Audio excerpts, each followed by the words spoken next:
So today we've come a couple of kilometres north of Elche, and we're having a walk up to where the dam is, if we can find it. Now we've come to the car park, which they've told us to come to, but the actual dam and where the dam part is not exactly very well signposted, so we think we're heading in the right direction, but we are not 100% sure. So but it's about 20-minute to 30-minute walk, it says, from the dam, or from the car park to the dam. So we'll have a look along and see where we go.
This is obviously Elche and the Dam.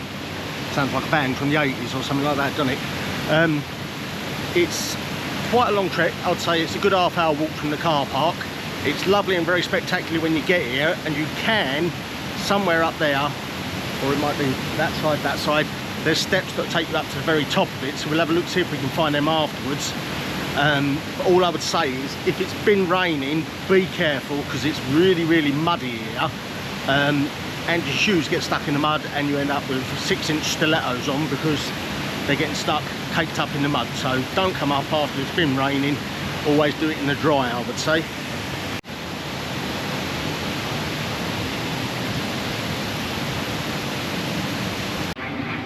So this is what I was saying about the mud and how muddy it is.